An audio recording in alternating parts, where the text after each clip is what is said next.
Assalamualaikum warahmatullahi wabarakatuh.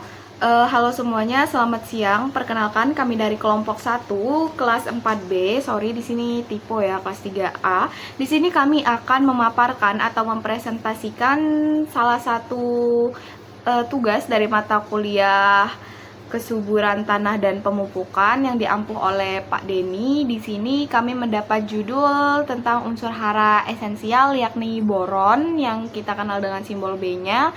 Nah, kemudian untuk anggota kelompok kami ada saya Velia Martesya, kemudian ada teman saya Restasyah, ada Iva Dia Rahma dan juga Suci Miranti.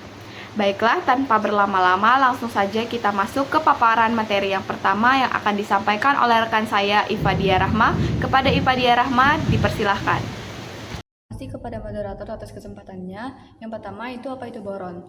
Nah, boron itu merupakan unsur kimia dengan lambang huruf B dengan konfigurasi elektron He2S2 2p1 dan dengan nomor atomnya 5. Nah, kalau dalam bentuk kristal, itu boron merupakan metaloid yang rapuh, gelap, dan berkilau. Kalau dalam bentuk amorfnya itu boron berbentuk bubuk kecoklatan. Nah, untuk boron itu ditemukan oleh Joseph Louis Gay-Lussac dan Louis Jacques Steinhardt, dan juga secara terpisah oleh Humphrey Davy pada tahun 1808. Nah, para ahli kimia ini mengisolasikan boron dengan menggabungkan asam borat dengan kalium. Nah, seperti itu. Kalau di tabel periodiknya, boron ini termasuk ke dalam golongan 13 atau 3A. Lalu selanjutnya itu terkait bentuk boron yang diserap oleh tanaman. Boron itu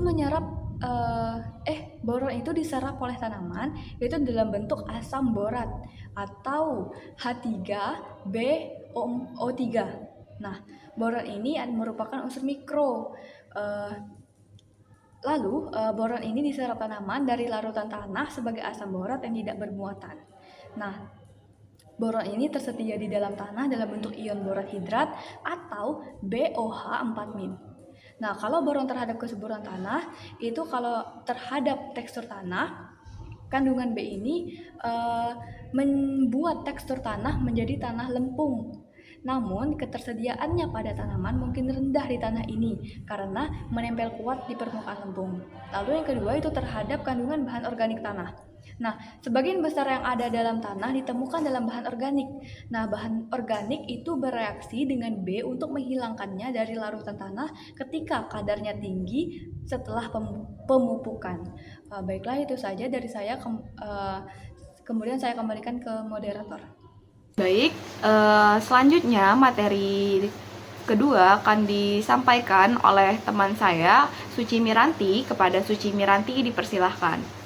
Baiklah teman-teman, di sini saya akan menjelaskan mengenai manfaat boron bagi tanaman. Jadi yang pertama itu dapat membantu pembentukan dinding sel yang kuat dan kokoh. Yang kedua dapat menjaga bentuk tanaman, menahan air, dan melindungi tanaman dari hama dan penyakit.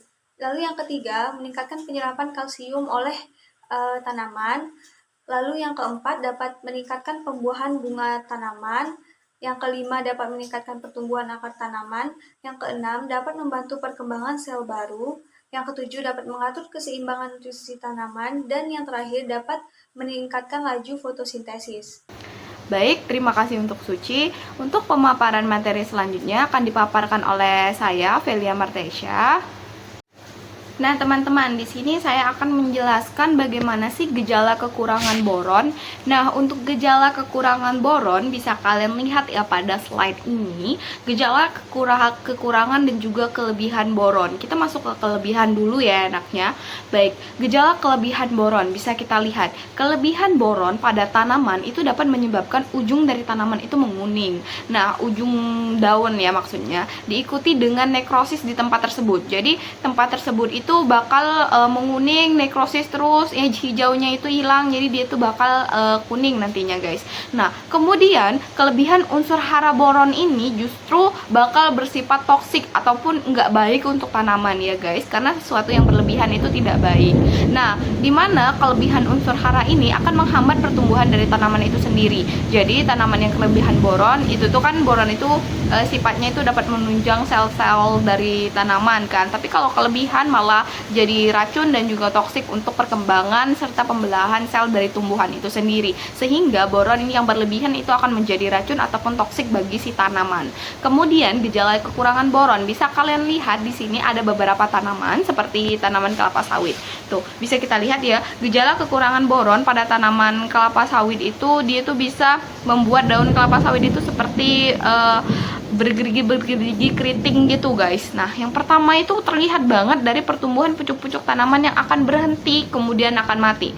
Jadi pucuk tanaman itu tuh yang harusnya itu dia itu bertumbuh semakin runcing, semakin panjang, semakin melebar, permukaannya itu menjadi terhenti jika tanaman tersebut kekurangan unsur hara boron, kan salah satunya tadi untuk pembelahan sel. Nah, sel-sel tersebut jika kekurangan boron juga akan terhenti gitu pembelahannya. Nah, sehingga mengakibatkan pertumbuhan pucuk-pucuk tanaman itu terhenti. Kemudian daun mudanya juga akan berwarna hijau pucat. Mengapa hal ini demikian? Karena gejala kekurangan boron ini akan menyebabkan sel-sel tumbuhan yang harusnya tadi itu memproduksi zat hijau daun itu tuh jadi kurang maksimal memproduksinya, sehingga tanaman tersebut akan memiliki warna hijau yang lebih pucat. Jadi boron itu meskipun terlihat tidak penting, tetapi dia itu memiliki pengaruh besar jika dia itu diberikan dengan porsi yang cukup guys. Kemudian jaringan pangkal daun itu akan rusak. Nah, jaringan pangkal daun yang harusnya boron itu membantu untuk membentuk sel-sel ataupun jaringan-jaringan baru, nah akibatnya jaringan tersebut tidak bisa beregenerasi dan jaringan tersebut menjadi rusak karena kekurangan si boron. Kemudian akar tanaman bisa kalian lihat pada slide ya, akar tanaman itu tumbuhnya tidak maksimal juga ketika kekurangan boron. Seperti tadi kan jika diawali dengan sel, maka boron ini memiliki peran penting sekali yang tidak boleh tidak ada ya guys, walaupun cuman sedikit. Nah, selanjutnya akan mengganggu pembentukan dinding sel serbuk sari. Nah, seperti yang saya sebutkan tadi, dia itu berhubungan erat dengan sel ya, pengaruh pemberian boron ini serta viabilitas serbuk sari yang nantinya akan menghasilkan yang nantinya itu bisa menghasilkan buah itu tuh nanti akan terganggu. Saya akan menjelaskan tentang studi kasus aplikasi boron pada tanaman. Jadi ada 2 studi kasus yang kami pilih, itu berdasarkan penelitian Rahma berjudul pengaruh pemberian boron terhadap pertumbuhan dan produksi 2 varietas melon, yaitu Aramis dan juga Action. Kemudian yang kedua penelitian dari Alimuddin yang berjudul metode aplikasi boron untuk meningkatkan produksi tanaman jagung. Nah, yang pertama itu penelitian Rahma, ini bisa kita simpulkan dia itu menggunakan 5 konsentrasi boron, yaitu 0,1 ppm, 0,4 ppm, 0,7 ppm, 1 ppm dan juga 1,3 ppm. Nah, berdasarkan penelitian 0,7 ppm atau konsentrasi 0,7-nya itu lebih efektif untuk pertumbuhan dari kedua varietas melon berdasarkan tinggi tanaman dan juga bobot buah dari melonnya sendiri. Kemudian untuk penelitian dari Alimuddin itu bisa kita simpulkan dia ada 10 parameter pengamatan dengan metode aplikasinya itu ada 2, metode aplikasi lewat tanah dan juga aplikasi lewat daun.